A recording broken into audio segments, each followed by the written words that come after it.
Hello everyone, कैसे हो आप सब। एक बार पुनः स्वागत है आप सभी का हमारे अपने YouTube channel Shiv coaching classes पर। उम्मीद करते हैं आप सभी मस्त होंगे, बेहतर होंगे, आप सभी की पढ़ाई भी अच्छे से चल रही होगी।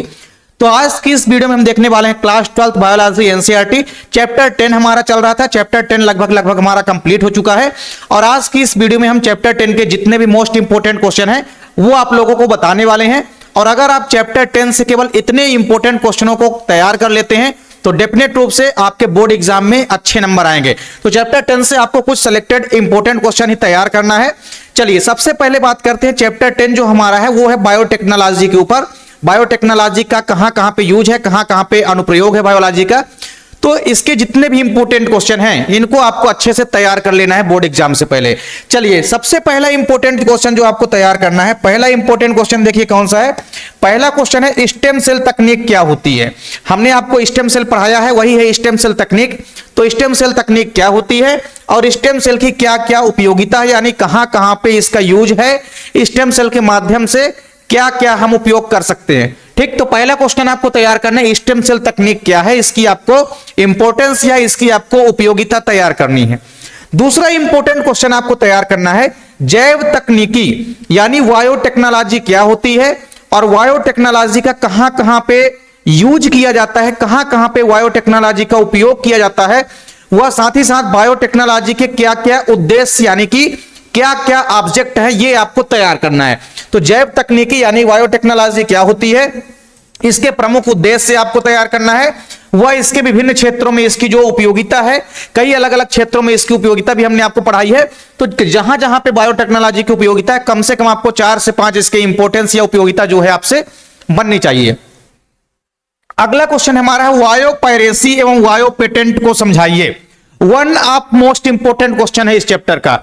वायो पेटेंट और वायो पायरेसी लगभग आपके हर एग्जाम में पूछे जाते हैं। तो वायो पायरेसी और वायो पेटेंट क्या होते हैं इनको आपको अच्छे से एक्सप्लेन करना है।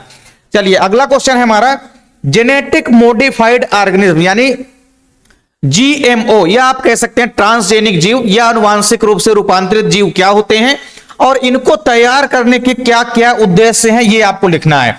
मतलब हम ट्रांसजेनिक जीवों को क्यों पैदा करते हैं और इनको पैदा करने के क्या क्या ऑब्जेक्ट यानी क्या क्या इंपॉर्टेंट उद्देश्य होता है ये आपको तैयार करना है। अगला क्वेश्चन भी आपका जेनेटिक मॉडिफाइड ऑर्गेनिज्म से ही है। आपको बताना है आनुवांशिक रूप से रूपांतरित फसलें क्या होती है, वह इनसे लाभ व हानि आपको लिखनी है।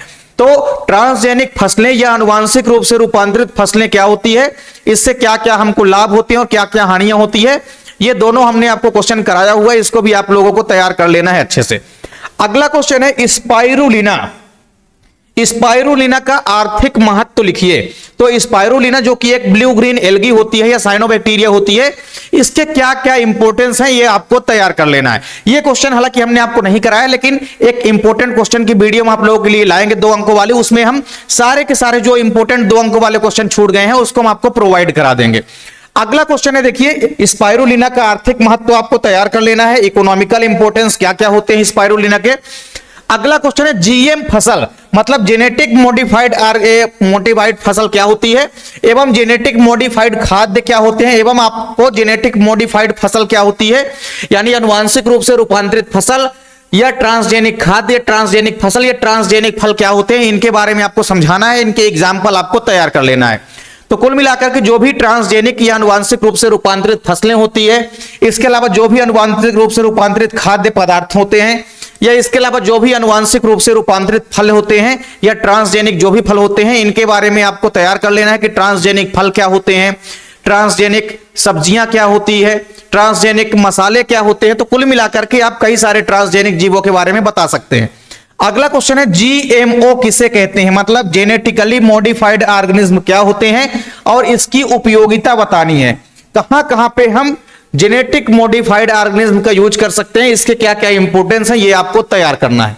इसके बाद यहां पे छोटे छोटे क्वेश्चन जो कि 2 अंकों वाले आपके एग्जाम में अक्सर पूछे जाते हैं, जिसमें पहला इंपॉर्टेंट क्वेश्चन आपको तैयार करना है परजीवी जीवाणु क्या होते हैं। परजीवी जीवाणु का मतलब होता है ट्रांसजेनिक बैक्टीरिया। तो ट्रांसजेनिक बैक्टीरिया क्या होते हैं ये आपको उदाहरण सहित एक्सप्लेन करना है, आपको विद एग्जांपल आपको तैयार करना है।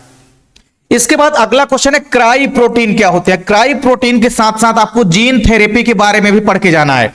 तो जीन थेरेपी क्या होती है और क्राई प्रोटीन क्या होते हैं, कहां कहां पे इसकी यूजेस होती है, कहां कहां पे इसकी उपयोगिता, ये भी आपको तैयार करके जाना है। और लास्ट में एक छोटा सा क्वेश्चन आपको तैयार करना है, यूजेनिक्स, जिसको कि हम हिंदी में सुजननकी बोलते हैं। तो यूजेनिक्स या सुजननकी किसे कहते हैं और यूजेनिक्स की उपयोगिता लिखनी है आपको, 2 से 3 उपयोगिता आपको तैयार कर लेनी है। तो मात्र आपको 10 से 11 इंपॉर्टेंट क्वेश्चन तैयार कर लेने हैं, छोटे बड़े मिला करके। तो अगर आप इन 10 इंपॉर्टेंट क्वेश्चनों को भी तैयार कर लेते हैं अच्छे से, तो डेफिनेट रूप से आपके चैप्टर 10 से यही क्वेश्चन आपके एग्जाम में पूछे जाएंगे। तो उम्मीद करता हूं कि वीडियो आपको पसंद आई होगी।